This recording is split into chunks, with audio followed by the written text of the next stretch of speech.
Assalamualaikum dan selamat sejahtera. Anda bersama saya Nabilah Khaleeda dan ini Niaga AWANI, dan untuk hari ini antara tumpuan adalah berkenaan di mana perkembangan tentang 2025 akan menyaksikan Malaysia mempunyai satu lagi rancangan Malaysia iaitu yang ke-13. Namun bagi rancangan Malaysia ke-12, prestasi dan juga cabaran yang telah digariskan di bawah laporan Ketua Audit Siri ke-3 2024 memerlukan perhatian lanjut. Jadi untuk imbasan sebanyak 3,942 projek atau 45.9% daripada 8,593 projek pembangunan di bawah RMK12 sedang dalam pelaksanaan setakat 26 Ogos tahun ini. Dan bagaimanapun 169 projek daripada projek yang sedang dalam pelaksanaan menghadapi kelewatan jadual atau sakit atau bermasalah. Dan untuk berbincang lanjut mengenai perkara ini, bersama saya dalam talian adalah Profesor Madya Dr. Ahmad Razman Abdul Latif, Pengarah Program MBA Putra Business School PBS. Baik Prof, pertama sekali kita nak tahu ataupun kita nak faham apa sebenarnya masalah untuk melaksanakan projek mengikut garis masa yang ditetapkan atau kita boleh panggil sebagai projek sakit ini. Adakah isu dari segi kewangan ataupun dari segi tiada pemantauan berkala? Jadi apa mungkin yang menjadi faktor, Prof? Ya, Nabilah, apabila kita melihat isu pelaksanaan projek ini sudah tentu kita mahu memahami masalahnya dan faktor yang boleh membawa kepada punca kelewatan projek boleh jadi daripada faktor dalaman dan juga faktor luaran. Kalau kita lihat faktor dalaman, mungkin berlaku kurangnya pemantauan yang disebabkan tidak ada cukup ataupun orang kata pegawai yang boleh memberikan maklum balas tentang apa yang berlaku di lapangan di projek melibatkan kontraktor, ataupun mungkin ada pemantauan tetapi tidak ada tindakan lanjutan ataupun intervensi. Dan kalau kita lihat juga tidak boleh nafikan bahawa ada juga faktor luaran yang turut memainkan peranan. Kerana kalau kita lihat rancangan Malaysia ke-12 ini bermula daripada 21 hingga 25. Semasa 2021 kita lihat bahawa kerajaan kita semasa itu mengalami transisi pertukaran kerajaan, politik tidak stabil. Tan Sri Muhyiddin, Perdana Menteri daripada tahun 2020 hingga 2021, selama setahun lebih. Kemudian Ismail Sabri daripada 2021 hingga 2022. Jadi apabila berlaku transisi pemerintahan semasa awal pelaksanaan rancangan Malaysia ke-12, kemungkinan berlaku banyak situasi yang mana banyak projek tidak dapat dimulakan dan menyebabkan kelewatan hingga sekarang. Tetapi kita juga tidak nafikan bahawa pelbagai faktor ini dalam dan luaran ini memang membawa kepada isu yang berlaku sekarang. Tetapi yang lebih penting adalah bagaimana untuk menangani, memahami punca kepada segala permasalahan ini supaya dapat ditangani sehingga rancangan Malaysia ke-12 ini selesai. Seperti Prof katakan, terdapat beberapa faktor iaitu dalaman dan juga luaran. Tapi kalau kita nak tengok juga, kita sering dengar projek-projek RMK ni kalau kita selalu carry forward ke RMK berikutnya, jika tidak gagal ataupun tidak dilaksana, antara dua ni lah, gagal ataupun tidak dilaksana. Dan kalau kita tengok sehingga Ogos lalu, lebih 80% ataupun lebih 3,000 projek masih di peringkat pra-pelaksanaan, belum dilaksanakan pun di pra-pelaksanaan. Jadi kalau ikut saranan LKN, ia perlu disiap pada akhir 2025. Tapi sampai bila kita harus berdepan dengan status carry forward projek RMK ni, Prof? Ya, memang kita tidak boleh biarkan kerana ini adalah duit rakyat dan juga rakyat memerlukan setiap projek ini untuk mendapat manfaat, meningkatkan kualiti hidup dan sebagainya. Jadi apabila kita berdepan dengan status sedemikian rupa yang terpaksa di carry forward ini, bermakna kita ada sesuatu yang tidak kena ataupun ada sesuatu yang perlu ditambah baik. Saya melihat di sini ini adalah laporan daripada laporan Ketua Audit Negara. Yang penting di dalam audit ini adalah satu lagi mekanisme, iaitu mekanisme audit dalaman. Jadi di mana setiap kementerian ada unit audit dalamannya yang boleh diperkasakan lagi, kalau boleh ditambahkan lagi pegawainya untuk memastikan bahawa kita akan lebih bersifat proaktif daripada reaktif. Apabila ketua audit datang, itu dah jadi macam reaktif dah mungkin ada yang terlambat. Tetapi kalau audit dalaman dapat mengesan kelewatan ini daripada awal, maka tindakan proaktif itu akan lebih mudah diambil. Dan ini boleh disokong dengan pemerkasaan juga satu lagi sistem dipanggil sistem pengurusan risiko, yang mana masih lagi belum dilaksanakan sepenuhnya di peringkat kementerian, iaitu kita melihat apakah peristiwa ataupun apa-apa yang boleh menyebabkan objektif perancangan kerajaan itu dalam segi pelaksanaan projek itu tidak tercapai, apakah risiko-risiko yang menyebabkan ianya terbengkalai, lewat dan sebagainya, dan melakukan kontrol ataupun pemantauan dan juga intervensi apabila ianya berlaku. Di sini saya lihat harus memulakan pengurusan risiko dan juga memperkasakan lagi audit dalaman setiap kementerian. Okey, baik. Prof ada sentuh berkenaan dengan sistem pengurusan risiko itu tadi yang belum dilaksanakan. Jadi kita nak faham siapa yang perlu dipertanggungjawabkan sebenarnya dalam kelewatan pelaksanaan projek MRK12 ini dan apakah tindakan kolektif yang boleh diambil, dan mungkin kita nak sentuh juga berkenaan dengan penambahan 15 bilion ringgit kepada prestasi projek dan bagaimana ia boleh digunakan dengan berkesan atau ia hanya sekadar menambah beban kewangan kepada negara, Prof. Kalau kita lihat dari segi tanggungjawab, projek ini bukan semuanya di bawah kementerian tetapi ada di bawah agensi-agensi ataupun syarikat-syarikat milik kementerian, milik kerajaan persekutuan. Jadi kalau di bawah syarikat milik kerajaan itu, maka lembaga pengarahlah bertanggungjawab. Kalau di bawah kementerian itu kita sudah ada pentadbiran dari segi menteri, KSU, Ketua Setiausaha dan juga ketua pengarah. Di situlah kita lihat kebertanggungjawab itu mesti ada. Di sini kita lihat apabila kerajaan mengumumkan kenaikan gaji 15% kepada kaitan kerajaan, diharapkan produktiviti meningkat. Tetapi apabila projek tidak dapat dilaksanakan, apakah mekanisme yang akan membolehkan mereka ini dipertanggungjawabkan? Adakah turun gaji ke, turun pangkat ke? Saban tahun kita melihat laporan ketua negara, tapi kita tidak nampak apakah tindakan yang dikenakan kepada kaitan kerajaan yang tidak menjalankan tanggungjawab. Kita tidak mahu situasi yang mana apabila projek lewat ataupun tak siap, wang kena ditambah lagi. Kali ini kita lihat penambahan 15 million itu. Kalau jadi macam ni setiap masa, maka tidak akan ada rasa tanggungjawab tu, kerana mereka akan memikirkan, oh tak apa, projek lewat ke, tak siap ke, nanti kerajaan akan tambah lagi duit. Itu saya lihat kita tidak mahu menjadikan sebagai satu amalan. Yang kita mahu projek dapat disiapkan dan dapat dijimatkan peruntukan itu, bukannya peruntukan semakin bertambah. Jadi Prof bergerak ke hadapan untuk memasuki ataupun menjelang LMK 13 ini daripada 12 ke 13, mungkin apa yang boleh kita lakukan ataupun kerajaan lakukan untuk mengatasi ataupun mengelakkan isu serupa di masa hadapan supaya kita dapat ketelusan satu dan juga penjimatan pada masa sama?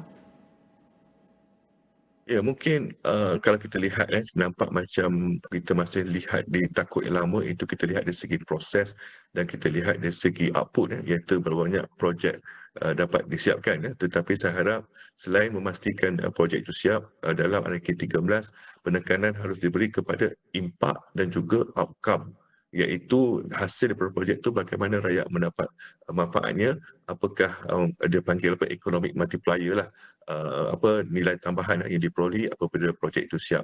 Kita tidak mahu lihat wang dibelanjakan itu adalah KPI. Tidak, kita mahu lihat apabila wang telah belanjakan atas projek ini, bagaimana rakyat dapat meningkatkan kualiti hidup, bagaimana perniagaan dapat dikembangkan dan ekonomi itu dapat ditingkatkan. Di situ saya lihat dalam MK13 bukan saja melihat input, proses dan output, tetapi melihat juga kepada outcome dan juga impak. Mungkin yang terakhirlah Prof, before kita habiskan sesi ini dalam lebih kurang 1 minit, mungkin berbakikan 183 bilion ringgit dalam tempoh yang terhad. Apakah risiko terbesar yang dihadapi kerajaan dan mungkin apakah langkah mitigasi yang disediakan kalau kita boleh masukkan dalam RMK yang seterusnya? Ya, kemungkinan kita tidak mahu mengejar matlamat menghabiskan semua. Yang penting ialah keutamaan, prioriti, apakah projek yang memang memerlukan penyelesaiannya dan di manakah bottleneck yang menyebabkan ianya tidak dapat dilaksanakan hingga sekarang. Dan fokus harus diberikan juga kepada kebertanggungjawaban, iaitu adakah pelaksanaan projek itu harus diberikan kepada pihak ataupun pengurusan yang sama. Mungkin kita takut bahawa di semasa kita berkejar untuk menghabiskan peruntukan itu sehingga akhir 2025, tetapi kita lupa bahawa penyebab kepada punca kelewatan itu tidak ditangani, iaitu mungkin faktor struktur, faktor strategi, faktor sistem ataupun faktor pelaksana itu sendiri. Itu yang perlu diberi perhatian supaya di dalam RMK13 kita takut benda yang sama berulang kembali, iaitu kita tidak menyelesaikan punca kepada segala permasalahan ini. Baik, seperti yang Prof katakan, untuk elakkan bottleneck tu untuk dalam RMK yang akan datang, kita perlu kenal pasti punca, kita perlu jalankan langkah mitigasi ataupun mitigasi yang strategik dan juga untuk elakkan ketirisan dan juga galakkan perkhidmatan. Jadi terima kasih diucapkan kepada Profesor Madya Dr. Ahmad Razman Abdul Latif, pengarah program MBA Putra Business School PBS, dan segalanya akan kami rangkumkan dalam semua platform digital Astro AWANI. Baik, kita akan berhenti lihat seketika, kembali selepas ini.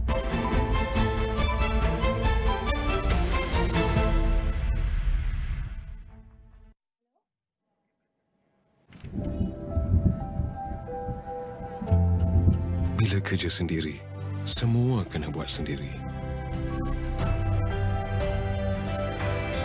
Tapi, bersama rakan niaga, semuanya dapat ditempuhi bersama.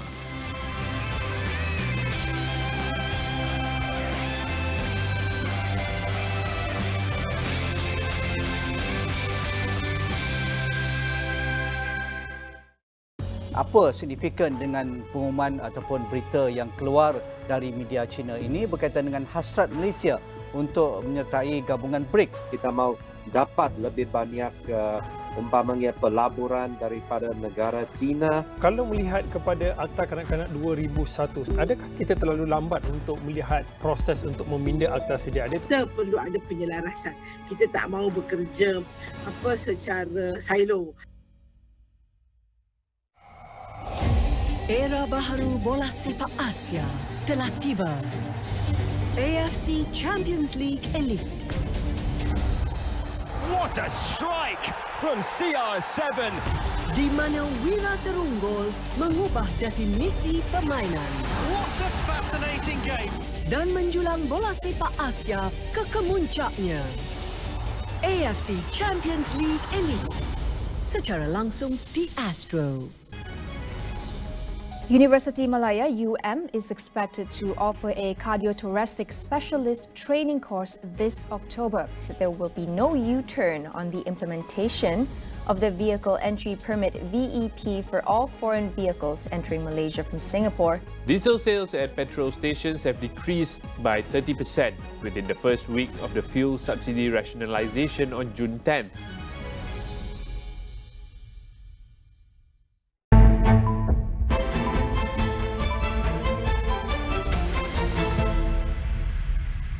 Bertemu kembali. Kalau tadi kita berbincang mengenai pengurusan kewangan negara, tapi kini kita berkenaan dengan topik kawal selia media sosial di mana Meta Platforms mengkritik rancangan Malaysia untuk mewajibkan platform media sosial memohon lesen pengawal seliaan menjelang Januari 2025, memandangkan kekurangan garis panduan jelas dan masa yang singkat untuk pematuhan yang boleh menjejaskan inovasi digital di negara ini. Dan pada Julai 2024, Malaysia mengumumkan keperluan lesen bagi platform media sosial dan perkhidmatan mesej dengan lebih 8 juta pengguna sebagai langkah membendung penipuan kewangan, buli cyber dan jenayah seksual dalam talian. Jadi bagaimanakah ini akan mempengaruhi masa depan industri teknologi dan juga kedudukan Malaysia di peringkat global? Jadi bersedia dalam talian untuk mengulas lebih lanjut adalah Profesor Teknologis Dr. Zuriati Ahmad Zulkarnain, Profesor Rangkaian Komputer dan Keselamatan Cyber Fakulti Sains Komputer dan Teknologi Maklumat UPM. Prof, pertama sekali kita nak memahami dalam dunia yang teknologi yang semakin kompleks ini, kita nak fahami dinamika antara syarikat dan juga kerajaan. Mungkin Prof boleh jelaskan apakah impak jangka panjang terhadap industri teknologi jika syarikat besar seperti Meta enggan memohon lesen dan bagaimana ini akan mempengaruhi hubungan Malaysia dengan industri teknologi global, Prof? Okay, terima kasih Nabilah. Assalamualaikum dan selamat pagi. Kita melihat kepada spirit kenapa pelesenan ini sangat penting ya.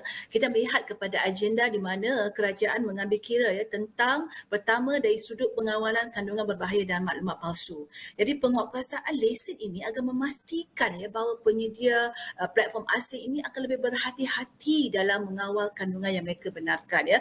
Terutama melibatkan berita hal palsu berkaitan dengan hak hasutan, konten yang tidak kredibel ya, dan boleh menyinggung sensitiviti agama dan kaum. Yang kedua, menjamin privasi dan keselamatan pengguna tempatan, kerana ya media platform ini ya perlulah mengikut tentang garis-garis ataupun langkah yang telah pun diperuntukkan ya, di mana mereka perlu melihat kepada sudut kepentingan pelindungan data privasi pengguna ya. Ini termasuk dalam memastikan pematuhan ya terhadap Akta Perlindungan Data seperti Akta Perlindungan Data Peribadi 2010 ya, serta melaporkan sebarang pelanggaran kepada data ya kepada pihak berkuasa Malaysia. Yang ketiga, bagi memantau aktiviti pengguna yang menyalahi undang-undang. Ini sangat penting ya.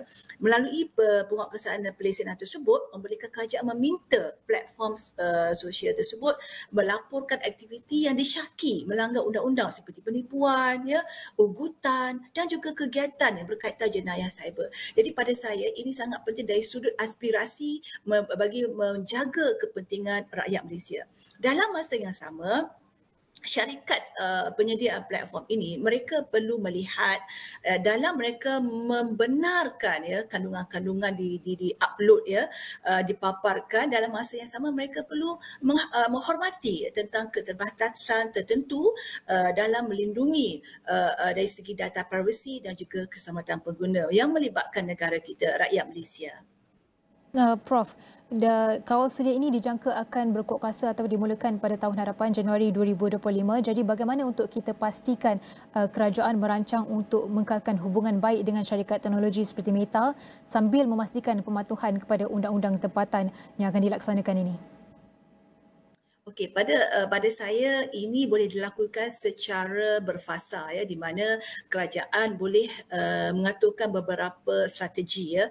Yang pertama mesti memastikan bahawa garis panduan tentang syarat-syarat pelaksanaan itu perlulah secara jelas dan juga spesifik yang mudah difahami, especially melibatkan syarikat media sosial luar negara, contohnya Meta lah ya, di mana mereka perlu melihat secara konstruktif dan lebih spesifik, dan kalau boleh pelaksanaan tersebut boleh dilakukan secara berfasa mengikut kepada konten ya, kandungan-kandungan yang dikatakan boleh mengganggu privasi data rakyat Malaysia serta ya mengancam keselamatan ya. Jadi dari sudut pelaksanaan boleh dilakukan secara berfasa. Yang kedua dari sudut menyediakan inovasi dari segi infrastruktur ya, dan yang ketiga dari sudut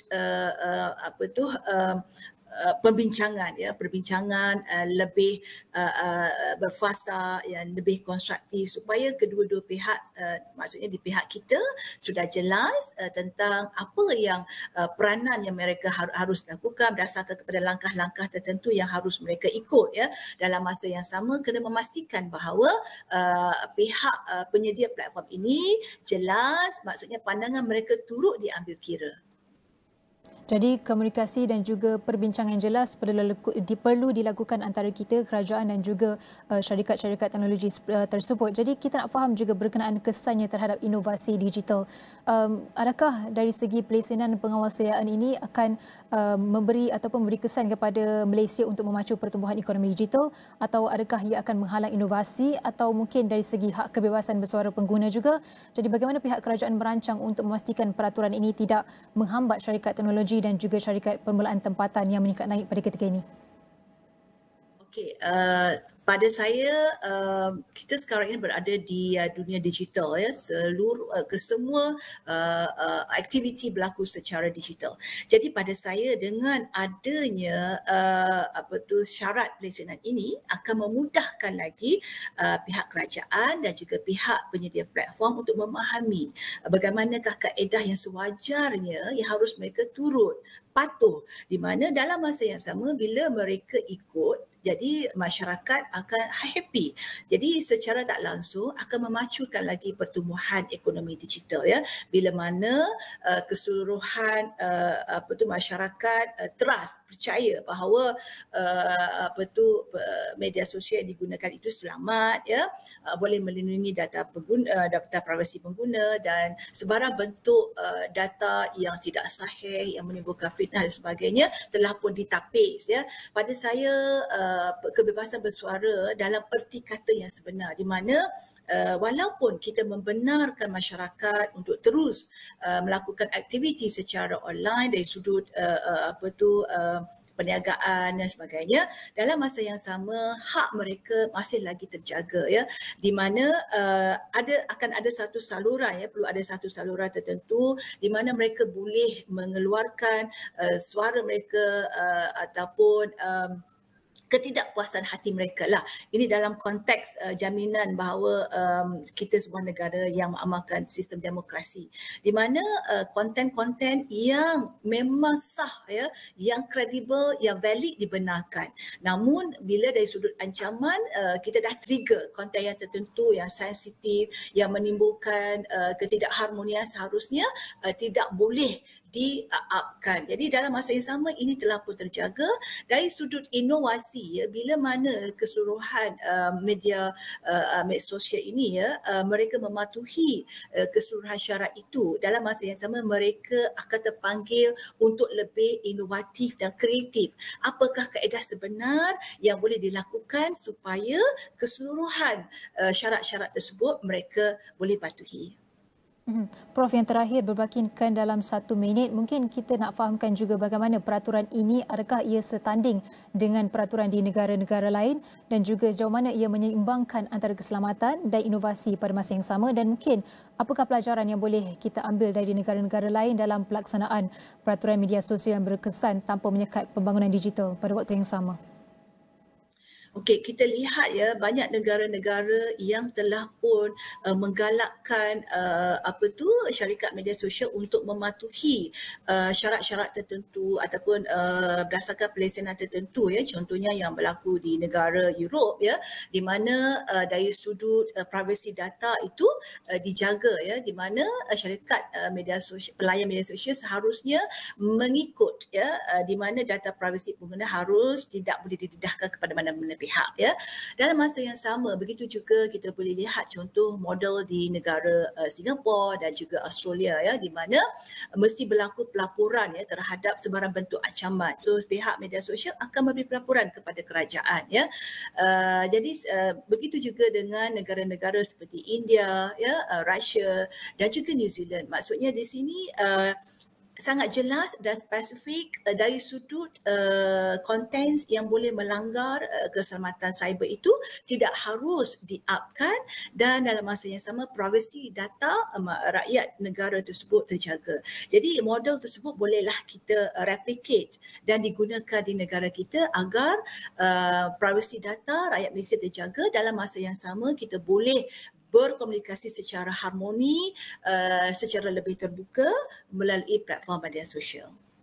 Baik, itu antara best practices yang boleh kita laksanakan di dalam Malaysia yang boleh kita ambil dari negara-negara seperti yang disebutkan Profesor tadi untuk pelaksanaan lesen media sosial yang lebih harmoni ataupun yang lebih menggembirakan semua pengguna. Jadi terima kasih kepada Profesor Teknologis Dr. Zuriati Ahmad Zulkarnain, Profesor Rangkaian daripada UPM atas perkongsian itu tadi. Jadi kita terus dengan perkembangan ringkas dagang.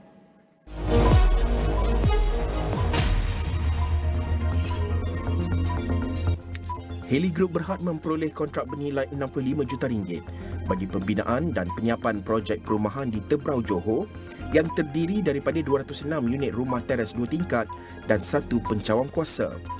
Kontrak itu diperoleh menerusi anak syarikat milik penuhnya, Heli Construction Sdn Berhad, yang telah menerima surat anugerah bagi projek itu daripada Akipro Arkitek Sdn Berhad bagi pihak Austin Senibong Development Sdn Berhad. FGV Holdings Berhad melantik Fakhrul Niam Othman sebagai Ketua Pegawai Eksekutif Kumpulan. Kumpulan peladangan itu berkuat kuasa 1 November 2024.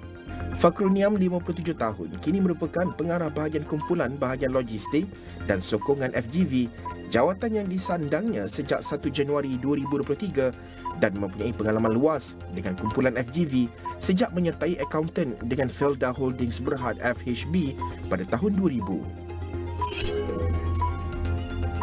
Datuk Syariman Samsudin, Pengarah Urusan Hartanah dan Penerbangan Sapura Resources Berhad, telah mengemukakan peletakan jawatannya berkuat kuasa serta-merta setelah diberi cuti selama hampir 2 bulan. Syariman yang bersama abangnya Tan Sri Syahril Samsudin memegang 51.5% tidak langsung dalam Sapura Resources telah diberi cuti sejak 11 September ketika syarikat itu memulakan siasatan terhadapnya. Laporan penuh di saluran 501 dan astroawani.com serta dagangnews.com.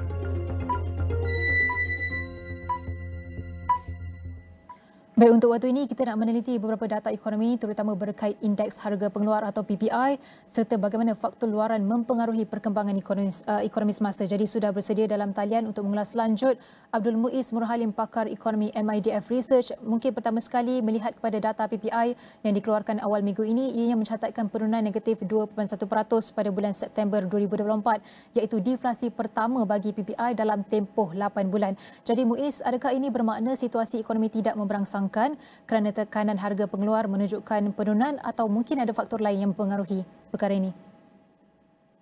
Okey, kalau kita lihat pada pergerakan PPI ini, secara umumnya ianya lebih terkait dengan pergerakan yang berlaku dalam harga komoditi global. Maknanya ia tidak menunjukkan satu tanda jelas bahawa keadaan ekonomi dunia semakin melemah. Tetapi terdapat kebimbangan kenapa harga komoditi ini menurun disebabkan kebimbangan mengenai pertumbuhan di China mungkin akan lebih perlahan. Dan kita dapati penurunan PPI ini lebih tertumpu kepada sektor seperti pelombongan yang mana ianya turut sama menjejaskan kepada harga bahan buatan yang berasaskan petroleum dan juga minyak mentah. Dan kita bandingkan antara bacaan harga minyak mentah pada bulan September berbanding bulan September tahun lalu, ianya adalah 21% lebih rendah. Jadi kita dapati memang faktor utama yang memberi kesan kepada PPI lebih kepada pergerakan luar. Walaupun bila kita lihat kemungkinan besar mungkin ia turut sama disebabkan perubahan oleh polisi ataupun dasar dibuat oleh kerajaan. Namun kesan kenaikan harga diesel contohnya tidak memberi satu tekanan signifikan kepada PPI kerana PPI terus menurun dan akhirnya mencatatkan deflasi pada bulan September. Muiz, disebabkan banyak penurunan harga komoditi global ini turut disebabkan kebimbangan mengenai kelembapan aktiviti ekonomi di China. Mungkin apa tafsiran Muiz mengenai data PMI di China yang dikeluarkan semalam yang mana ia menunjukkan peningkatan bagi bulan Oktober. Jadi adakah rangsangan stimulus baru-baru ini seperti pemotongan kadar faedah sebenarnya membuahkan hasil? Kalau kita lihat dari segi data PMI yang dikeluarkan semalam memang adalah satu petanda awal.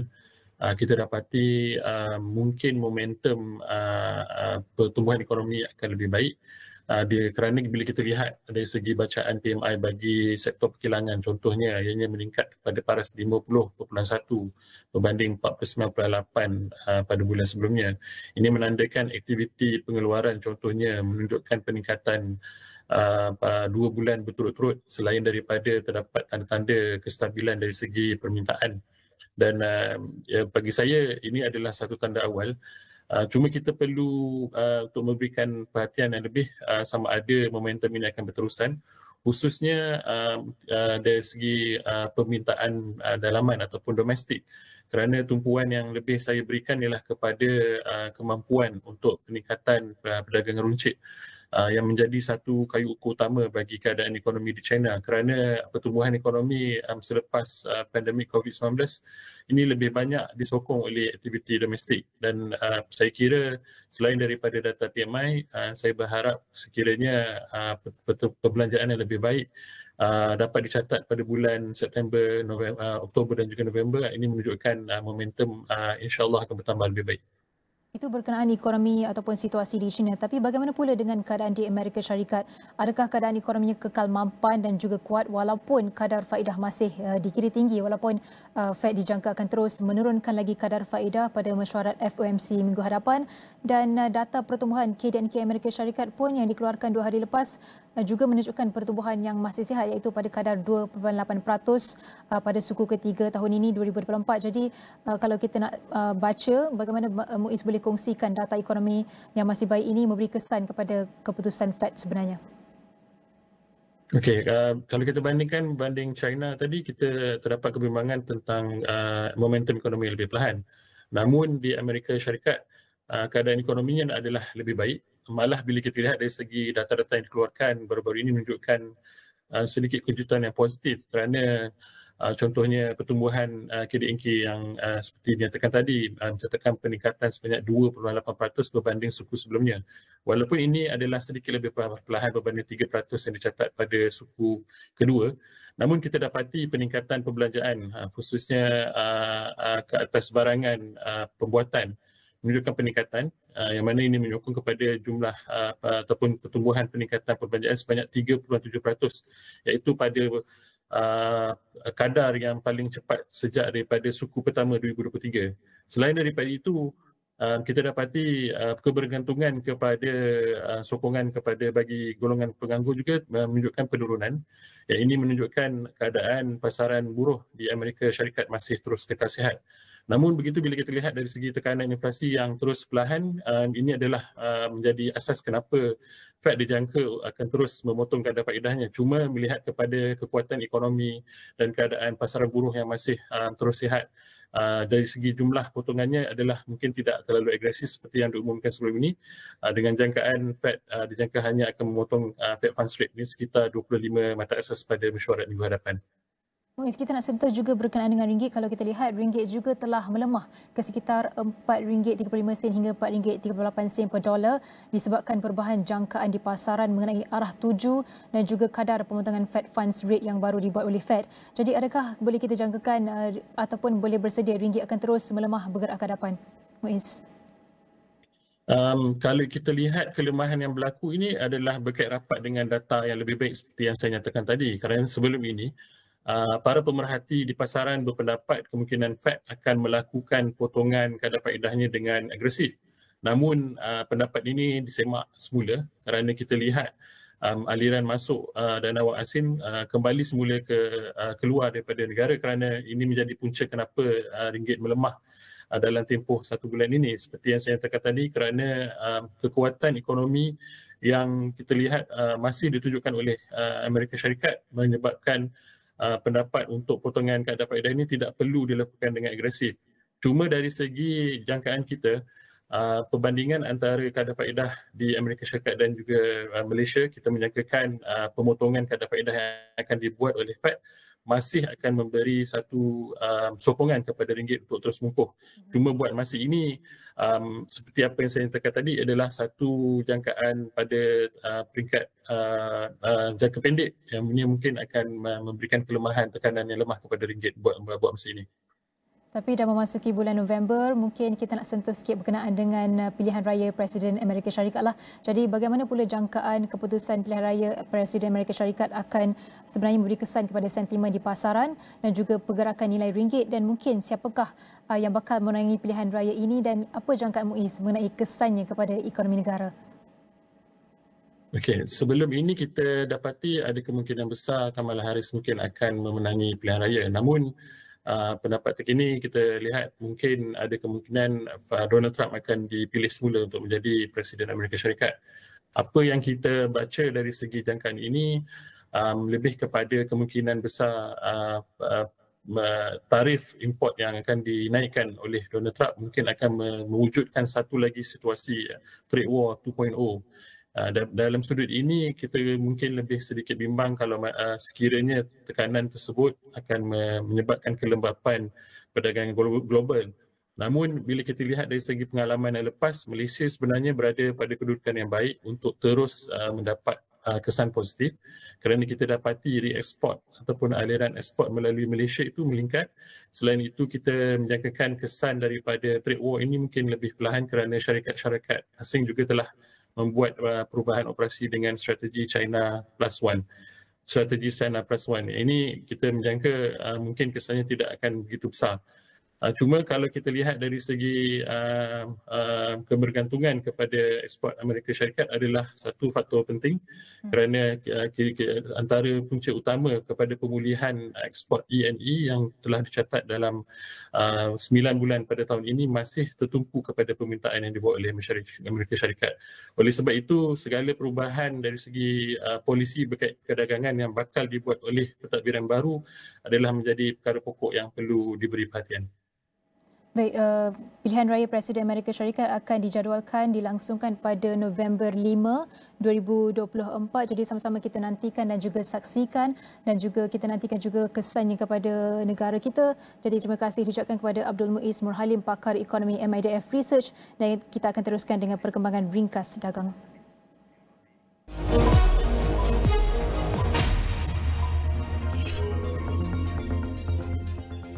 YTL Power International berhad mendapat nasihat undang-undang berhubung langkah yang berpotensi terhadap pihak yang menyebarkan tuduhan salah laku syarikat itu dalam projek One Bestari Net yang sedang dalam siasatan SPRM. Dalam satu kenyataan, YTL Power berkata, YTL Communications dan berhad 60% miliknya yang terlibat dalam projek itu akan terus memberikan kerjasama penuh kepada SPRM berhubung siasatan itu. SME Bank menyasarkan untuk mencapai pembiayaan lestari sebanyak 10 bilion ringgit dan 1 bilion ringgit bagi pembiayaan hijau menjelang 2030. Pemangku Presiden Kumpulan dan Ketua Pegawai Eksekutifnya, Datuk Dr. Muhammad Hardi Ibrahim berkata, pembiayaan lestari itu dipacu oleh pembiayaan bank yang inovatif, terutamanya dana kelestarian yang dimandatkan kepada SME Bank seperti yang diumumkan pada Belanjawan 2025.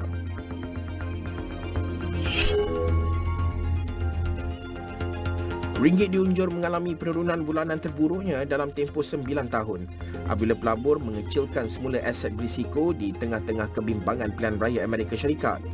Ringgit susut lebih 6% berbanding dolar Amerika pada Oktober 2024, meletakkannya pada kadar kerugian bulanan terbesar sejak Ogos 2015, kata Overseas Chinese Banking Group OCBC. Laporan penuh di saluran 501 dan astroawani.com serta dagangnews.com. Baik, saya akan teruskan untuk membentangkan berkenaan prestasi dan juga pergerakan ringgit, di mana ringgit ditutup tinggi pada Rabu berbanding mata wang Amerika Syarikat kerana peniaga dan juga pelabur kekal berjaga-jaga menjelang pilihan raya Presiden Amerika Syarikat, kata seorang penganalisis. Pada 6 petang, mata wang tempatan itu naik kepada 4.3755 atau 3805 berbanding dolar Amerika daripada 4.3760 atau 3810 ketika ditutup pada Selasa. Baik, untuk setakat hari ini pada hari Jumaat 1 November 2024, kalau saya boleh tunjukkan prestasi ringgit pada ketika ini, ia berada pada paras 4.373 ringgit berbanding dengan dolar Amerika. Kalau kita dapat saksikan pergerakan ringgit itu, kalau graf itu menurun, ia menunjukkan pengukuhan nilai ringgit. Namun jika ia graf itu menaik, kita dapat saksikan penyusutan nilai ringgit, dan setakat hari ini sejak pada lebih kurang pada hujung September 2024, kita dapat saksikan penyusutan nilai ringgit itu berlaku atas beberapa faktor, antaranya apabila menjelang pilihan raya Presiden Amerika Syarikat yang dijangka akan dijadualkan pada 5 November 2024, dan juga penurunan kadar faedah yang dilakukan oleh The Fed, dan juga antara perubahan jangkaan pasaran yang berlaku pada ketika ini, dan itu adalah antara faktor yang menyumbang kepada penurunan pada nilai ringgit, iaitu pada ketika ini setakat jam pagi ini 9.40 pagi adalah 4.373. Kalau kita dapat saksikan secara keseluruhan bermula pada awal tahun Januari sehinggalah Mac, Mei dan Julai, September, kita dapat saksikan daripada awal tahun Januari sehinggalah lebih kurang bulan April, kita dapat saksikan nilai ringgit itu sangat lemah sehingga menghampiri 4.8, dan ini adalah pergerakan nilai ringgit itu agak orang kata stagnan dan kekal lemah sehinggalah memasuki pada bulan 5, iaitu pada bulan Mei. Kita dapat lihat pengukuhan nilai ringgit itu sehinggalah seperti yang saya katakan tadi, pada bulan 9 pada penghujungnya kita dapat saksikan penyusutan nilai ringgit yang juga disebabkan antaranya adalah krisis geopolitik dan juga perang antara Israel dan juga Palestin. Itu antara yang menyumbang kepada faktor penyusutan nilai ringgit antara dolar Amerika. Jadi saya nak tunjukkan juga berkenaan dengan pergerakan nilai ringgit antara dolar Singapura. Dan pada hari ini setakat 1 November 2024, ia berada pada paras 3.30936. Juga sama seperti dolar perbandingan dengan dolar Amerika, ia menurun ataupun menyusut kalau kita boleh tunjukkan pada penghujung September. Pada penghujung September juga sama, kalau kita dapat saksikan ia berada paling kukuh adalah setakat ini 3.2051 berbanding dengan dolar Singapura. Itu adalah yang paling kukuh. Namun sejak September 27 kita dapat saksikan penyusutan yang agak ketara disebabkan beberapa faktor ataupun yang mendorong kepada penyusutan nilai ringgit itu sehinggalah hari ini 3.30936 dan ini akan memberi kesan kepada mereka yang bekerja di Singapura lah, rakyat Malaysia yang bekerja di Singapura. Dan itu kalau kita boleh tunjukkan pergerakan ataupun perbandingan antara nilai ringgit dan juga Singapore dollar dan Amerika dollar. Baik, berkenaan dengan perkembangan lain juga adalah berkenaan dengan Bursa Malaysia di mana ia ditutup rendah pada Rabu seiring dengan prestasi pasaran serantau ketika pilihan raya Amerika Syarikat semakin menghampiri dengan pungutan suara menunjukkan persaingan yang sangat sengit. Dan pada 5 petang, FTSE Bursa Malaysia KLCI atau FBM KLCI sud 13.20 mata atau 0.82% kepada 1601.88 daripada paras penutup 1615.08 pada Selasa. Baik, saya akan tunjukkan pergerakan saham ataupun FTSE Bursa Malaysia KLCI untuk setakat hari ini. Untuk setakat jam 9.30 ataupun 9.27 pagi, ia berada pada paras bawah 1,600 ya, iaitu 1,596.34, baru saja update iaitu 1,596.34, menurun 5.54 mata dan juga 0.35%. Dan ini menunjukkan penurunan yang agak ketara kalau kita dapat lihat di sini sejak dalam satu minggu kita dapat pergerakan yang agak kukuh di atas 1,600, namun hari ini kita dapat saksikan penurunan di bawah 1,600 iaitu 1,596 pada hari ini, pada hari Jumaat pada tarikh 1 November 2024. Dan ini juga didorong oleh kebimbangan mengenai ataupun menjelang pilihan raya Presiden Amerika Syarikat. Kalau saya boleh tunjukkan dalam jangka masa yang panjang sedikit, kalau kita boleh tunjukkan dalam jangka yang lebih panjang, kalau boleh tunjukkan dalam satu minggu macam tu, bermula daripada Ogos, kita dapat saksikan Ogos juga menunjukkan bermula dengan penurunan ataupun pembukaan yang agak lemah ataupun di bawah paras 1,550 iaitu 1,536, namun masuki pada bulan September ia terus menunjukkan peningkatan yang agak ketara dan kekal berlegar-legar antara 1,600 dan menghampiri 1,700. Dan namun memasuki pada bulan Oktober menunjukkan pengekalan sama tapi menghampiri pada bulan November ia menunjukkan pergerakan yang di bawah 1,600 dan ini juga didorong juga oleh krisis geopolitik yang berlaku di Rusia dan juga Palestin dan juga Israel. Namun kita akan saksikan pergerakan pada penghujung tahun 2024 ini. Kita sama-sama nantikan bersama penganalisis juga dan kita akan adakan diskusi bersama dengan pakar. Jadi untuk waktu ini kita akan berhenti rehat seketika dan bersama dengan Tehmina Kaoosji selepas ini di Niaga Spotlight. Tapi sebelum itu kita akan saksikan dulu VT daripada World Economic Forum.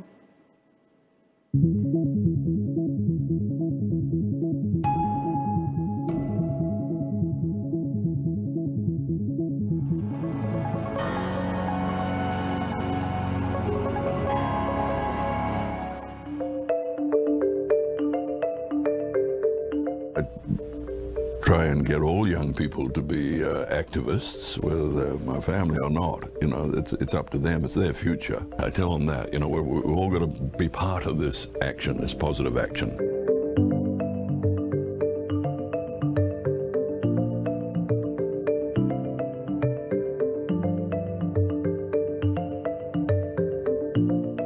For our generation and for the generation between mine and my grandchildren, the job is to get on with making any changes you can for the better, because whatever we do now is going to ameliorate their situation in the future by a little bit. They're going to have a worse future than ours, no doubt about it, in terms of environment that they live in on this planet, just because of the tracks that we have set in motion, you know, the acidification of the ocean, the warming of the ocean, the changing of currents, the changing of ecosystems. We're not passing on to them the kind of world that was passed on to us by our forebears.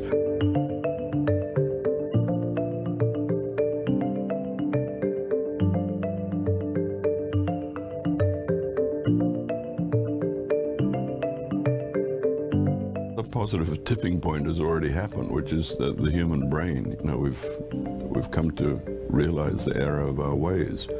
And sure, there's still deniism, as they call it, and there's quite a bit of doomism around as well. But I think for the rest of us, you know, for a grandfather like me talking to my granddaughters, it's, hey, we've all woken up to the error of our ways, and that to me is a tipping point, you know. So when you've woken up to it, the future has to be different, and I think that's the path we're on towards this green transition.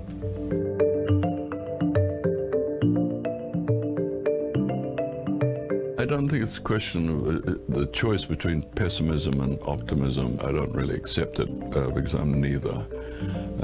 I try and think of sort of pragmatism as the third choice, and hard-headed pragmatism in this case. You know, you've got to make tough decisions, you've got to make sacrifices. But yeah, instead of optimism or pessimism, go for hard-headed pragmatism.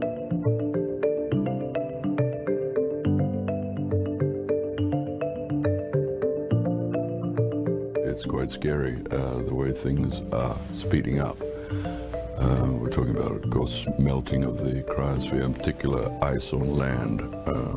If you think of the ocean as one big bathtub, you're turning on the tap, and if it's a bathtub, it's all going to go up. If you think of a place like Tuvalu, which is a neighbor to my country of Fiji, you know, there's no land higher than 2 meters. Then you couple that with the fact that storms are going to be more frequent and more fierce, which is what is predicted by all the best of our Earth scientists. And storm surge, of course, it's existential stuff for these low-lying countries.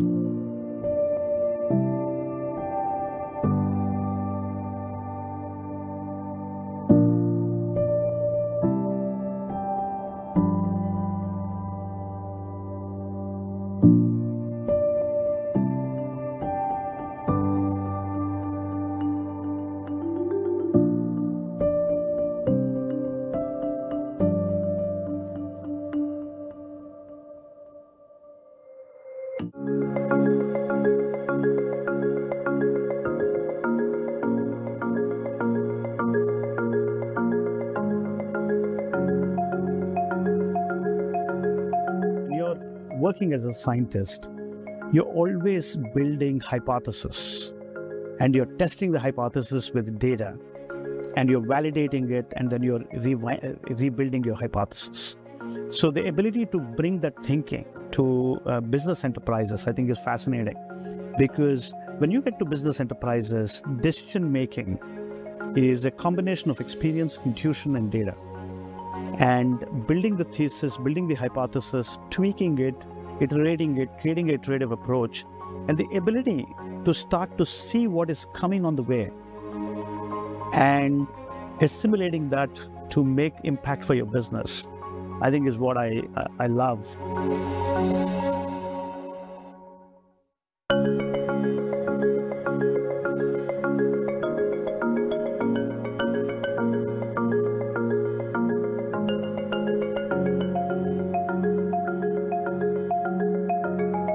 It's a virtuous cycle of gut, data, gut. You start a thesis on gut, you validate it with data, and when you get close to 60 to 70% of conviction that it is the right decision, then you start to make that decision, because you don't want to stay behind by waiting for that validation all the way till 100%. You should at least get to 40 to 50% conviction for a decision, but you should not cross more than 70 to 80%. By the time you take the decision, because otherwise you're going to be behind the curve, you're going to be delayed.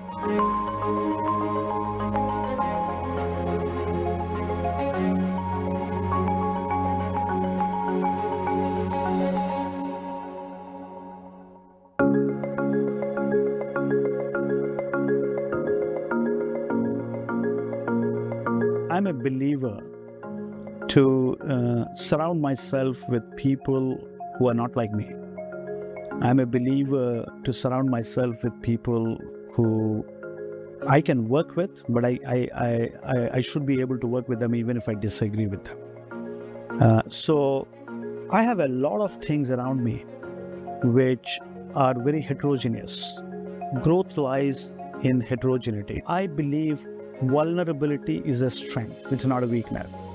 So as a CEO of the company, if I'm able to express my weaknesses, and if I'm able to ask questions which I should not be afraid of, I think it gives a sense of comfort for the rest of the company to stay vulnerable.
Air pollution is the silent killer, first and foremost. 8.1 million people a year are dying because of air pollution-related health risks.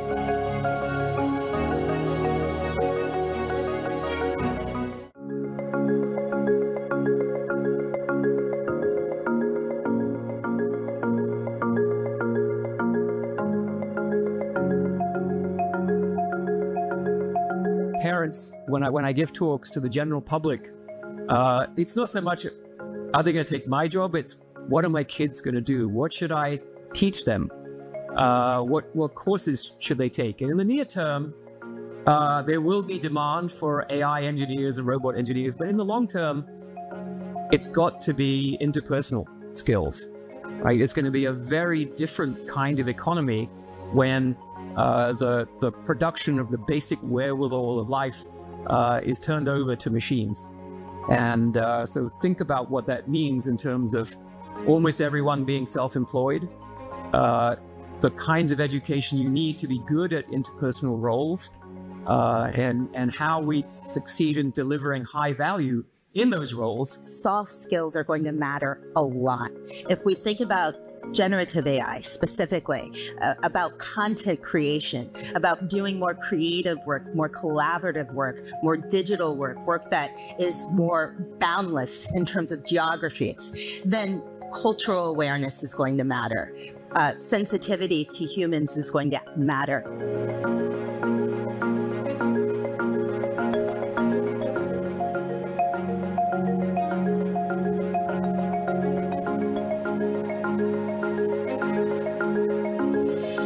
So I think probably something in the human sciences, psychology or child development or something like that, because I think in the long run, it's the human sciences that we're going to depend on to have a functioning society.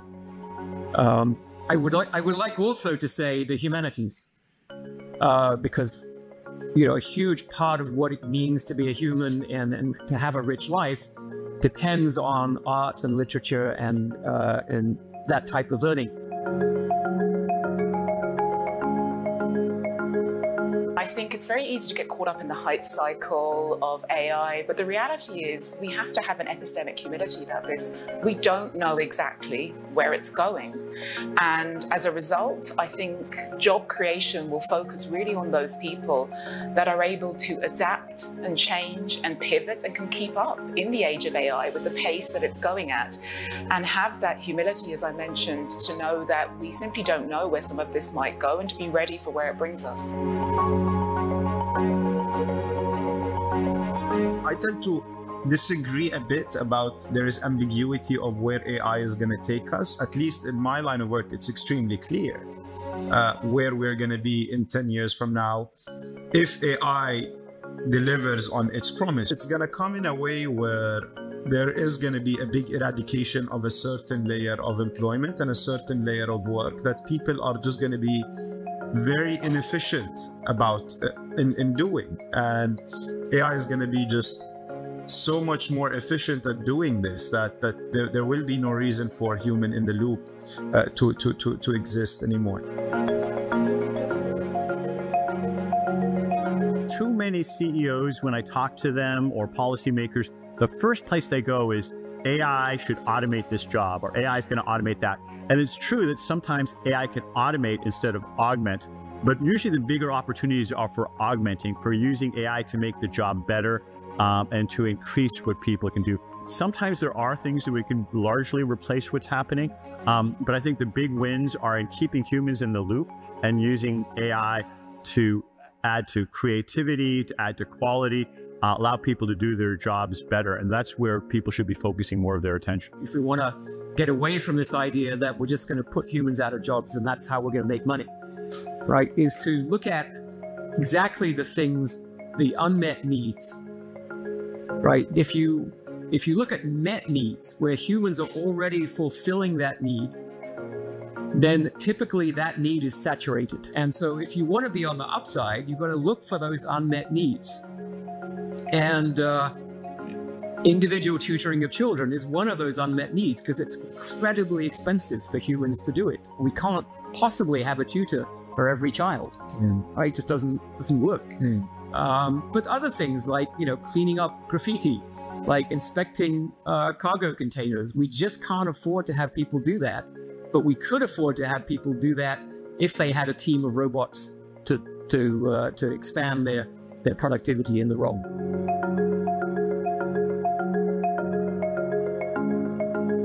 The world is making more progress on the intelligence front, but it is still, we're getting there slower on the wisdom part to be able to use intelligence quickly. I think we do need to find ways of having a grown-up conversation on how we're going to govern the new technologies in ways that will put some guardrails in.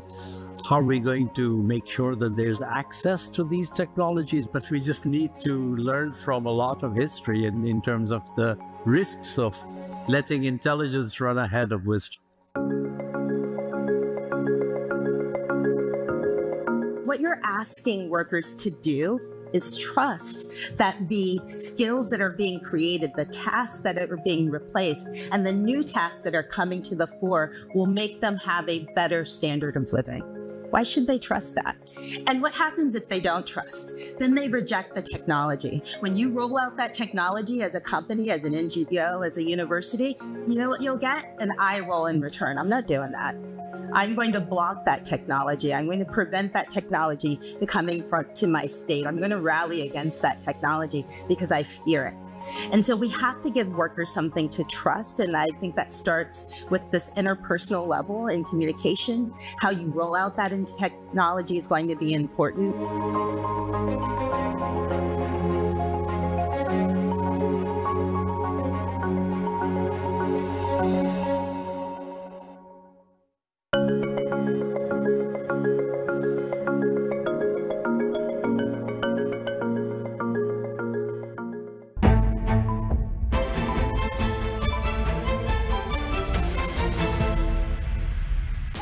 Mahkamah juga telah menjatuhkan hukuman tahanan di asrama Astro Institute Answer.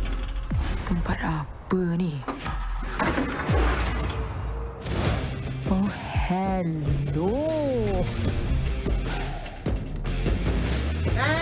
potong ah. Kau nak hidup, kau keluar. Betul bapa aku tu ada kena-mengena dengan sejarah tempat ni. Kita kena pun. Kalau berada dekat dalam ni pun susah untuk anda semua hadap. Macam mana kalau dekat luar nanti? Nak tak nak, kita kena ada safety measures. 2 minit sebelum pulih.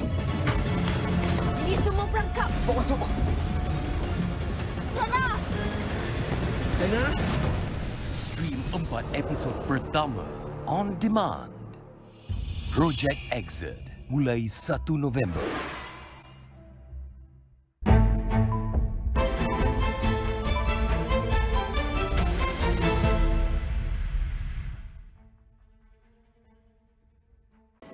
Hello and welcome to Niaga Spotlight with me, Tehmina Kaoosji. Niaga Spotlight goes to the week in business and future affairs, market watch, industries, analysis and insights. We've got you covered right here on Niaga Spotlight. Well, today on Analysis, we're taking a look at revolutionizing parenthood via technology. Now, a couple of interesting facts when it comes to the numbers of this. The parenting technology market in Southeast Asia is witnessing significant expansion. This is, of course, thanks to actually birth rates that are steady and remaining high, as well as increasing digital adoption. Now, this is creating unprecedented demand for parenting and maternity wellness solutions. Figure-wise, according to Euromonitor International, in 2023, the market size in the region for parenting technology reached approximately 30 billion ringgit or 7 billion USD, with a compound annual growth rate or CAGR of anywhere between 8 to 10%. Clearly, tech-driven market innovation parenting is the big thing and the big sector to be involved in. Today, we have the absolute pleasure on Niaga Spotlight of having Nurin Group with us, the largest women's community and e-commerce platform in Southeast Asia, as well as Malaysia's leading parenting platform. Petrina Goh, who is founder and CEO with Nurin Group, joins me now in the studios. Petrina, good morning. Thank you so much for making time. How are you today? I'm good. Thank you so much for Niaga Spotlight to have me here today. Fantastic. So, Petrina, could I perhaps get us started off on this very interesting and timely discussion with some of the key challenges that you face when you founded Nurin Group, and how did you actually, in a sense, begin by solving problems that you were facing as a mother-to-be, and then eventually that led down to the road today, a leading parenting technology company? We started with the motherhood idea back in 2014. It was when a time where there's no Shopee, no Lazada in Malaysia. That's right, exactly. So Yes. 10 years, even though it's not that long ago, we lived in a completely different digital reality, right? That's correct, yes. And in the past, parenting is a very traditional brick and mortar business. That's right. Parents goes to the baby shops, to the baby fair, to get their source of parenting needs as well as baby products. We started the concept of motherhood to provide mothers the convenience of shopping for their baby products at the ease of their home. So it started off as a marketplace. We brought in like brands and sellers, to sell on our platform. Yeah. The early days challenges were gaining trust from our consumers as well as gaining trust from our sellers to have the trust with us to list their products and services on our platform. Exactly. So from those early days, Petrina, you've actually managed to scale to not just Malaysia, but Singapore as well as Thailand, and actually being at the forefront of transforming parenting.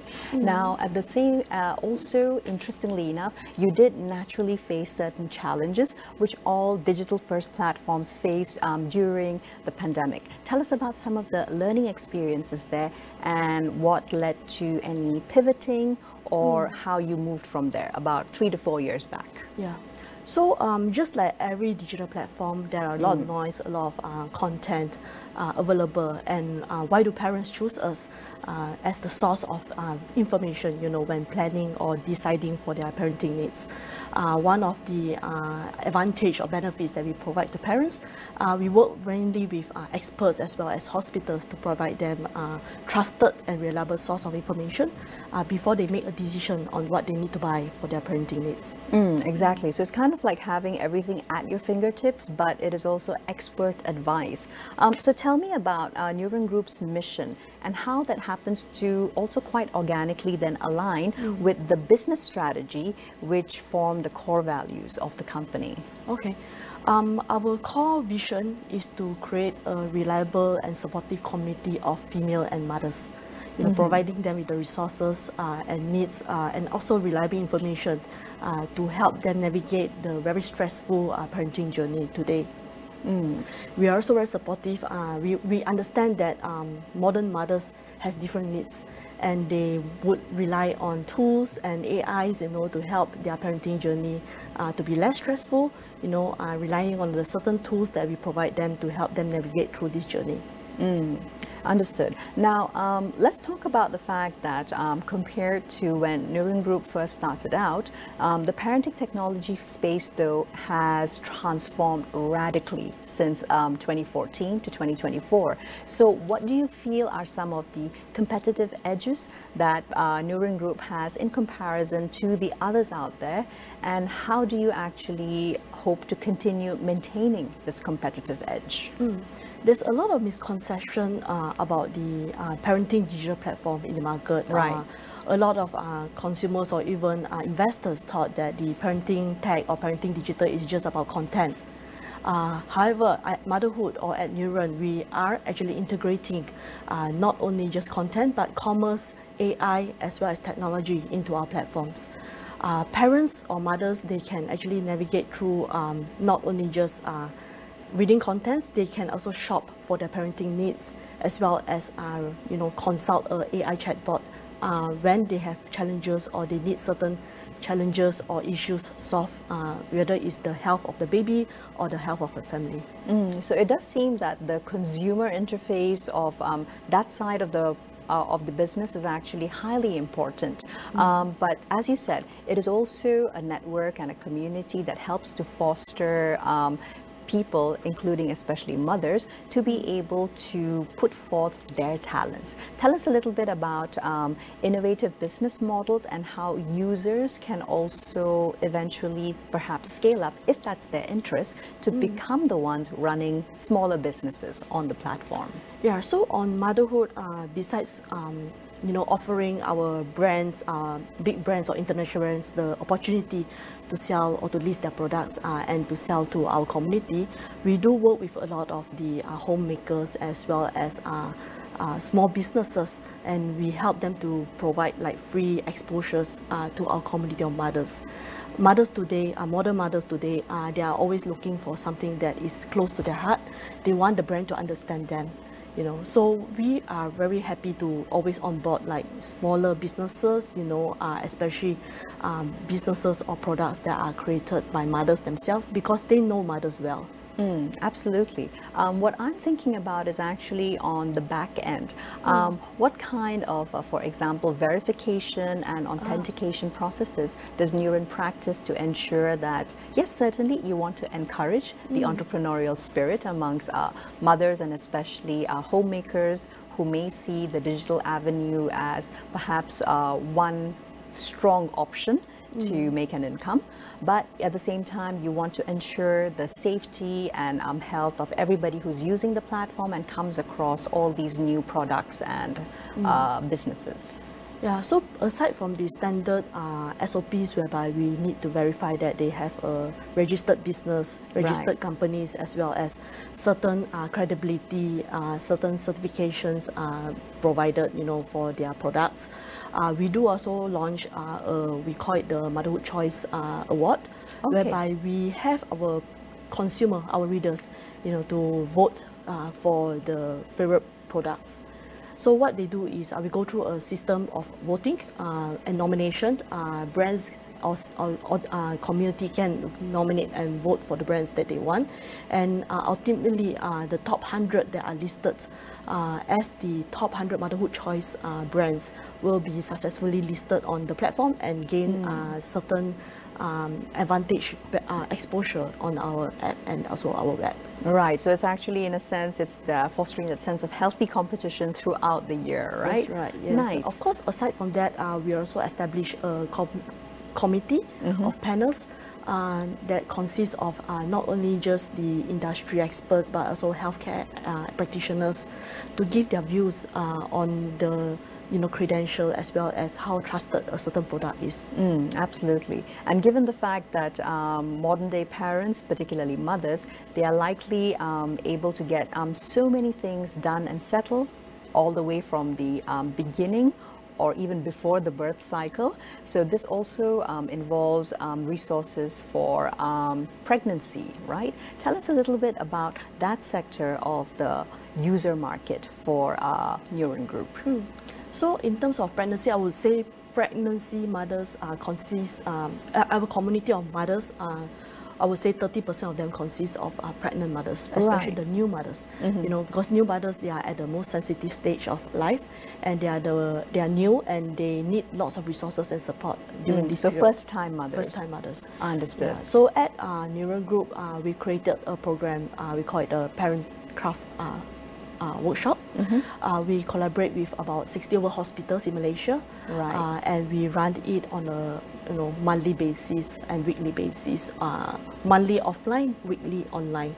We have doctors from all over hospitals, established hospitals, to actually come together in a workshop, where it's an online format or offline format, to educate parents, not only just the mothers but the fathers as well, of the concept of giving birth, taking care of the baby, and how to go through and navigate through the journey of parenting. Fantastic. I love the fact that you already mentioned the fact that fathers are integrated into these workshops. Petrina, let's spend a little bit of time discussing how the space of parenting has also evolved quite quickly, even in Malaysia, that now services being offered for parenting are inclusive of fathers and also highlighting their role in the whole journey. That's right. So we do see a rise in fathers reaching out to us and asking us for support as well in terms of fatherhood journey, and that's also one of the reasons why we always make it mandatory for fathers to attend any of our parenting workshops. We think that parenting is not just the mother alone. The father would have to play a big role in supporting, whether it's physically or mentally to the family. And with the rise of dual income family, father is also playing a pretty much role, in sharing the burden of taking care of the little ones. Yes, exactly. And dual income also means that increasingly, as cost of living concerns come to the fore, it's important for both mother and father to take a part in budgeting, right? That's right. So moving from there into the fact that Neuron Group, Petrina, you've got over 5 million active users across your multiple platforms and verticals. What type of strategies has Neuron Group employed in ensuring that you are able to scale user base as well as engagement? We use technology to scale our business. Technology in terms of we are able to provide the most trusted and digital content and available not only just offline but digitally. We also leverage, we have an unfair advantage because we do work a lot with hospitals and expert and practitioners to give word of mouth and to help us to expand our network of mothers. Yes, exactly. So speaking about word of mouth though, that of course hopefully translates into revenue streams. Let's discuss a little bit about the primary revenue streams that Neuron has been able to cultivate and perhaps opportunities that you see for further expansion. When we started the idea of motherhood back in 2014, our main revenue stream was through commissions and transactions fees from whatever revenues or e-commerce that we have generated for our sellers. Fast forward today, we have actually expanded and pivoted to several revenue streams. Of course, marketplace commissions is one of the primary. We do have a lot of advertising revenues as well as sponsorships revenues coming from brands as well as FMCGs who are looking to target the female industry. Fantastic. Now, of course, you just mentioned a tick ago that fathers are increasingly being involved within this sector. But would you say from the 5 million plus active users, you have a rough gender disaggregation of the split between men and women? Yes, 75% of our audience are still women. Right. Yes, and 25% are male. And has that 25% been at a steady level, or has it increased and gone up over time? In fact, it's actually decreasing. It used to be around 90% female and 10% for the father. Right. Yeah. And today, I think that was like 4 years ago. MCO actually made a big change. Nice. Right after MCO, we realized that that's actually taking up more responsibility in taking care of the family and learning more about parenting.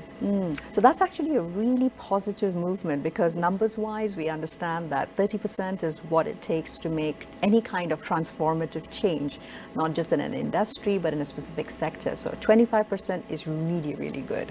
All right, so on that note though, Petrina, we take a quick break. Don't go anywhere, we'll be right back with the rest of the interview on Niaga Spotlight.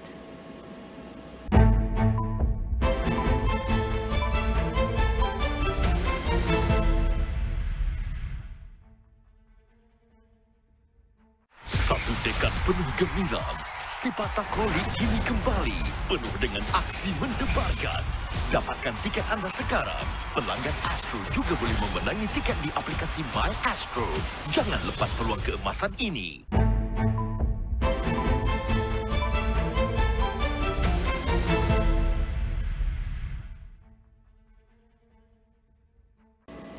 Hello and welcome back to Niaga Spotlight. You're still with me, Tehmina, and today, of course, we're focusing on revolutionizing parenting via technology. We have in-house with us for Niaga Spotlight, Petrina Goh, who is founder and CEO with Niaga Group. So, Petrina, continuing the conversation, now what would you say in 2024 are some of the most interesting trends in the parenting technology sector? Yeah, we would say rising technology as well as AI-driven technology, personalized content, and providing more customized wellness solution will be the trend going forward. How Niaga Group is leveraging on this trend is we are also adopting AI and big data into our technology to support and to provide our customers a more customized, personalized pregnancy journey. Yeah. And also understanding their needs, through the questions they ask through our app.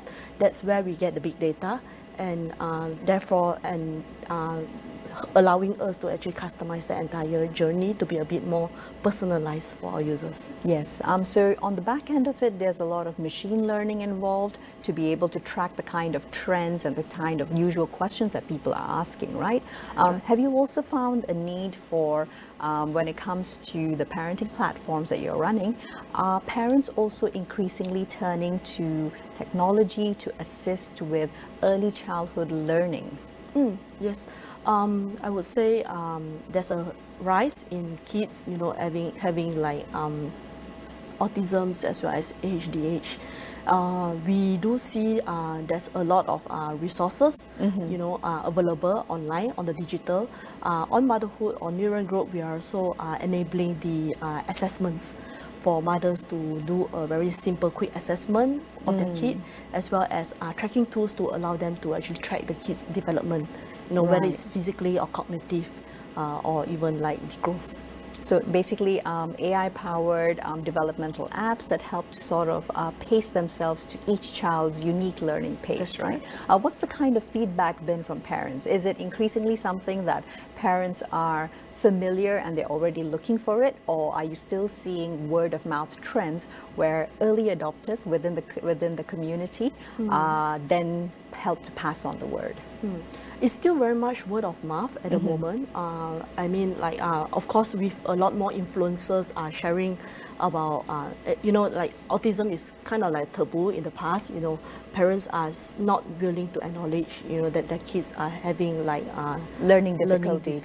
Yes, fair enough. But we do see that the trend with more and more influencers and mothers openly sharing about their experience and how they cope with the needs of their child's learning disabilities on the social media. There are more and more resources and support given, and more parents are also coming out, and share about their experience. So that is actually very encouraging, because what that means is that the earlier children get diagnosed? Should they be having learning difficulties or even mental health issues? The faster in which they can actually receive the help, right? What is the process like when it comes to the expert, like doctors, etc., who you say do show up for neuron organized workshops? Is there something which is available, like an on-call system or Ask an AI, but it's actually connected to healthcare professionals? We are still going towards that, towards developing a chatbot that allows parents to do a simple analysis and directly connected to a doctor to get diagnosed of such situations. We would expect that to launch sometime early next year because there's actually a lack of such expertise and doctors in the market. That's true. So when you're saying that the lack of expertise of specific doctors, would you say that the pediatricians, etc., who are already within the market, is there an awareness amongst the medical healthcare sector? Or are you more as a platform recognizing that there aren't enough experts to go around? Yeah. Pediatricians, most of them, they could actually give like very simple diagnosis. However, in order to get an in-depth diagnosis, you would normally need to consult a specialist. And there's a lack of specialists in the market at the moment. So Motherhood, we're actually collaborating with a few specialists to digitize the entire assessment and to make it available free of charge to mothers today, so that you know, they could do an early analysis. As we know, early intervention actually helps, you know. And also once a diagnosis is given, they could actually do a simple intervention at home. You know, there's actually a few steps, you know, to support your toddler or your kid during the early stages. And if no improvements, then only the parents can actually consult physically a specialist. And that will probably sometimes take around 3 to 6 months of waiting list. Very true, exactly. Because of the shortage of specialists in the market. Exactly. So I think it would also help parents, mothers in particular, as primary caregivers, to feel like they had more control over not just acknowledging what difficulties a child is having, but trying to get them help. Now, an interesting concept that I came across was rather than milestones, these days what is becoming common as the language on parenting platforms is inch stones. So looking at very much smaller ones, so that also helps with the tracking. Now, going to that, it clearly is that parents are going much more in depth. Petrina, how do you assess the market size for parenting and maternity wellness technology in Southeast Asia? And what about the growth potential across this region? Let's just look at perhaps the 10 countries that we have in ASEAN. I mean, there's a huge woman population in just Asia alone. We are looking at about 28 million female population. You know, and Southeast Asia is always the culture of having big families, giving birth, you know. Although we do see like certain countries, the birth rate is actually on the declining mode, but thankfully Malaysia is actually quite stable at around 450,000 babies born every year. Live births a year. Yeah, that's right. Exactly. So that is actually a huge market when it comes to generating revenues. In fact, in 2024, the baby and child market in Southeast Asia generated an overall revenue of $0.39 billion USD. So these numbers aside, let's look at bigger markets, slightly bigger markets, and also given the fact that Neuron has some experience operating there, Thailand, which is a market triple the size of Malaysia, for example. What are some specific needs over there which you find to be potential growth sectors? I would say that in the past, it's always about baby products and it's always about the baby products, solutions for the baby. But today, we do see that parents or mothers are having a bit more self-improvement. You know, they are taking care of themselves better and more. And we do see that there's a trend of growth in the maternity and female wellness. Right. Yeah, providing them with solutions, you know, and services to help mothers recover better and faster. That helps them to actually have the strength and, you know, the recovery to take care of their family. Right, exactly. So I think the more that women are made aware of the fact that postpartum is just as important as care during pregnancy, the more they are able to integrate themselves. That's right. May I ask if you have any kind of a breakdown or demographic idea, Petrina, of from your percentage of basically 75% women who are users, active users across your platforms, how many of them might also be women who are in the workforce as professionals? Yeah, we do have a survey recently about that. On the Neuron Group platform, approximately 70% of our mothers are in the workforce. Wow, so that's a very high proportion. That's almost all of them. Yes, that's all right. right. Fantastic. And the other 30%, they are not only just homemakers, they are also doing freelancing. Or small business small owners. Businesses, that's right. And a portion of them are actually contributors of motherhood as well.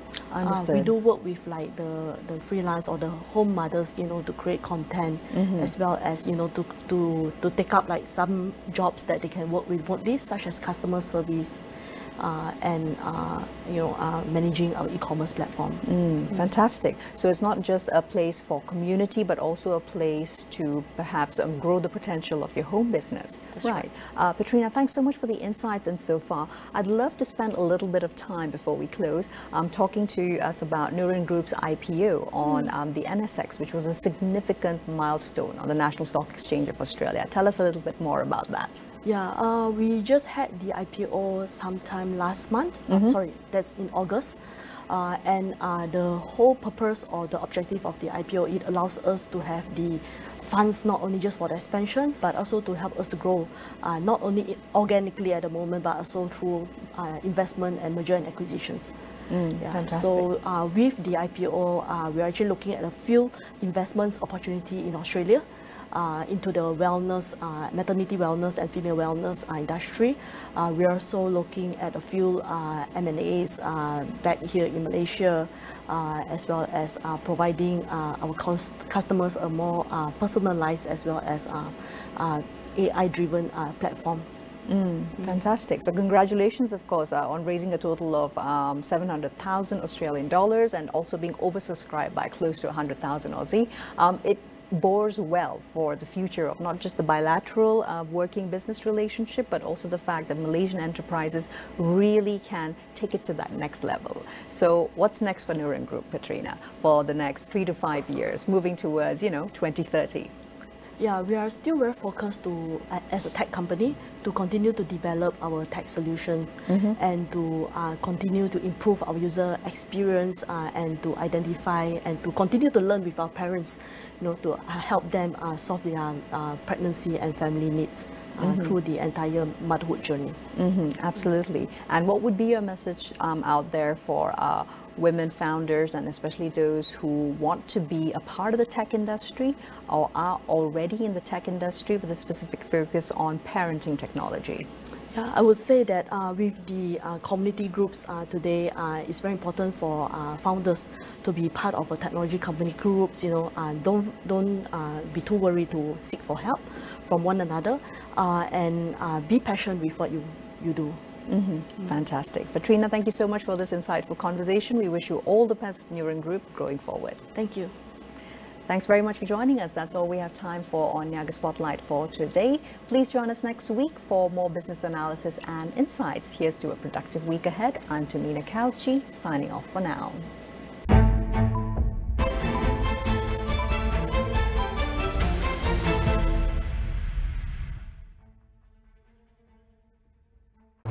Di dalam setiap berita yang dibawa, konteks amat penting.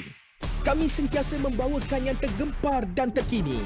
Pastikan Astro AWANI menjadi pilihan anda, tidak kira di mana sahaja anda berada.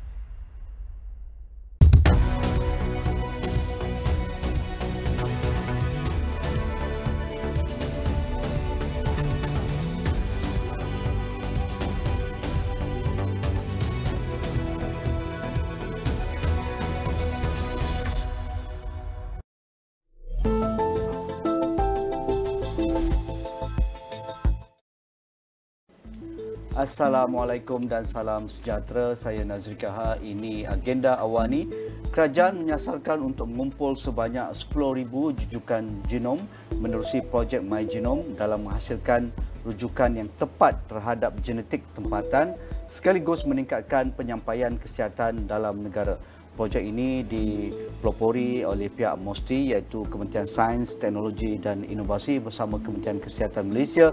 Dan ini adalah susulan daripada kesedaran bahawa majoriti kajian sedia ada mengenai genomik manusia menggunakan populasi Eropah, Amerika ataupun Asia Timur. Jadi ini merupakan projek sulung yang dilaksanakan oleh MOSTI dan sedang dalam proses pembangunan prosedur operasi standard membabitkan pensampaian, kawalan kualiti, pengekstradan asid dan juga memastikan ia mengikuti piawaian yang ditetapkan. Jadi untuk mendapatkan maklumat lebih lanjut, pencerahan lebih terperinci berkaitan dengan My Genome dan memahami manfaat untuk rakyat Malaysia. Jadi saya amat bertuah pada malam ini yang berbahagia Datuk Teknologis Dr. Muhammad Nur Azman Hassan, Timbalan Ketua Setiausaha Pembangunan Teknologi Kementerian Sains, Teknologi dan Inovasi MOSTI. Assalamualaikum Datuk, apa khabar? Waalaikumsalam warahmatullahi wabarakatuh. Kita cerita pasal genome ni berat ni. Berat jugalah. Dia kira bilion-bilion punya angka. Angka bilion. Tapi kita nak tahu juga kita punya genetik kan tu ya. Betul. Untuk memastikan treatment ataupun perkhidmatan kesihatan kita pada masa akan datang lebih spesifik, lebih mudah, lebih menggunakan teknologi terkini. Kerana tanpa My Genome ini susahlah kita nak tahu dari sudut asal usul kita, generasi sebelum kita dan sebagainya tu. Jadi sebelum kita bergerak lebih lanjut, mungkin saya nak tanyakan di awal ini, apakah itu projek My Genome dan bagaimana MOSTI dan juga KKM terlibat dan siapakah peneraju yang memastikan projek My Genome ini berjalan pada landasannya, Datuk? Okey, masih Haji. Projek My Genome ni berasal dari perkataan genom itulah ataupun genetic information, maklumat genetik yang ada dalam setiap manusia. Dan untuk berusaha ke arah memahami dengan lebih lanjut, dengan lebih baik genetic composition of rakyat Malaysia ni, kerajaan menerusi Kementerian Sains dan Inovasi serta Kementerian Kesihatan bekerjasama mempelopori dan menerajui projek inilah. Projek ini dinamakan My Genome atas nama Malaysia Genome, of course My Genome. Betul. Dan ia merupakan satu projek yang berskala seperti ini, agak besarlah ya. Untuk keseluruhan targetnya untuk mencapai sebahagian maklumat besar yang diperlukan rakyat Malaysia ni. Dan di pihak Kementerian Kesihatan, agensi ataupun jabatan yang berkenaan yang khusus adalah National Institute of Health, NIH, manakala di pihak Kementerian Sains dan Inovasi ini adalah agensi di bawah MOSTI iaitu NIBM, khususnya MGVI. MGVI ini adalah Malaysian Genomic and Vaccine Institute. Nama dia ada MGI ni ataupun dulu MGI lah. Tapi 2 tahun 3 tahun dia tambah V, vaksin. So kita ada sebenarnya kita boleh sembang mengenai vaksin ni kemudian lah. Tapi komponen V itu di dalam MGVI ini adalah usaha untuk kita bersama dengan Kementerian Kesihatan menyediakan satu maklumat yang lebih jitu untuk digunakan dalam perubatan jitu ataupun dalam bahasa Inggerisnya precision medicine. Precision medicine. So ini yang kita adakan dan target ataupun sasaran dia menjelang akhir tahun depan untuk fasa pertama. Kita akan cuba mesti menghasilkan menyempurnakan penjujukan genom sebanyak 2,400. Dan ada fasa. Di fasa 1 ni 2,400 kita akan siapkan insya-Allah tahun depan. Manakala fasa 2 kita akan mulakan untuk mencapai 10,000. Oh, fasa 2 dah komplit dah.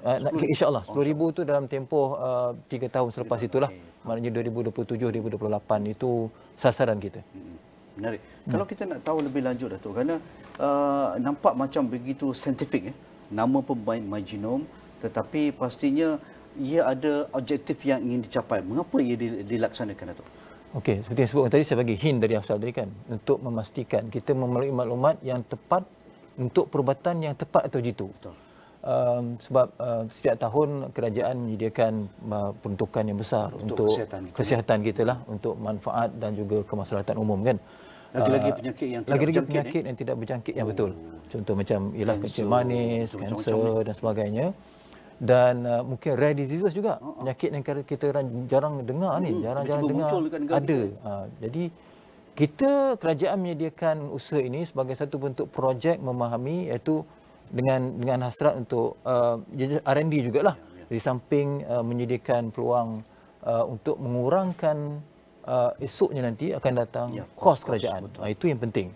Sebab kalau kerajaan atau kita sendirilah sebagai individu mengetahui maklumat genetik kita, dan kerajaan ataupun penyedia perkhidmatan kesihatan juga memahami dan kita ada maklumat itu bersama, jadi precision medicine ataupun yang mudah untuk kita berikan. Apa jenis ubat? Betul. Kalau ada alahan tertentu pada ubat tertentu kan, akan dapat difahami dengan lebih baik kerana maklumat tersebut ada. Betul. Yang itu kalau nampak dari segi itu, itulah matlamat utamanya. Kenapa kita adakan projek My Genome ini. Betul. Begitu juga ia pasti memberikan manfaat khusus kepada rakyat Malaysia, dan kita tahu juga apa fungsi genom dalam badan manusia. Okey, genom ni kan dia dari segi asasnya kalau nak belajar sains kan saya bukan nak cerita banyak lah kan. Tapi dia komponen genetik kita ni dihasil atau ditentukan oleh maklumat DNA lah, deoksiribonukleik asid ni kan. Dan dia double strand whatever tu tah. Tapi ada 4 jenis base ataupun bases yang panggil yang adenosine, cytosine, thymine, guanine tu, yang dalam badan kita ni ada lebih kurang 3 bilion bases ni. Bayangkan 3 bilion. Kalau virus tu ada 3 juta, lebih kurang 3 juta lah Manusia ni ada 3 bilion. Dalam tubuh badan manusia ni ada berpuluh-puluh trilion sel. Saya bayangkan maklumat genetik inilah yang menentukan ciri-ciri manusia ni. Mata perang mata perang, coklat bukan hijau, Jawa lah tu hitam. Kulit, warna kulit itu rupa bentuk hidung mancung tak mancung kan, boleh pusing lidah tak boleh pusing lidah tu kan. Itu adalah fenotype, maklumat fenotype ataupun ciri-ciri manusia yang diterjemahkan daripada maklumat genetik tadi. Begitu jugalah maklumat, yalah kadang kita carrier certain diseases kan, kita ada mungkin hereditary, itu ada dalam maklumat genetik. Tapi sebenarnya manusia ni 99% DNA ni maklumat genetik ni sama. Sebab itu manusia. Kalau tidak nanti ada manusia A, manusia B, susah pula nanti kan. Tekan nanti. Tapi sebenarnya sama. Cuma 1% saja ataupun less than that adalah variasi ataupun kepelbagaian genetik ini. Itu ada yang etnik itu, etnik ini, pelbagai-bagai, ada yang rendah, ada yang tinggi, ada yang panjang, ada yang lonjong, macam-macam lah. Jadi itulah yang dimasukkan sebagai maklumat genetik yang ada dalam genom manusia kita. Jadi kita maklumat ini yang kadang kalau kita nak tengok dari segi mata kasar tak nampaklah. Apa yang nampak adalah apa yang dijadikan Allah kat sini nampak. Tapi dalam itu Maha Suci Allah, itu ciptaan yang perlu kita boleh manfaatkan dengan sebaik mungkin. Tapi kena ada kajian tu Kajian. Betul. Bagaimana juga ia akan menjadikan sektor kesihatan kita satu sektor yang menggunakan pendekatan saintifik dan merevolusikan sektor kesihatan kita ini? Mungkin orang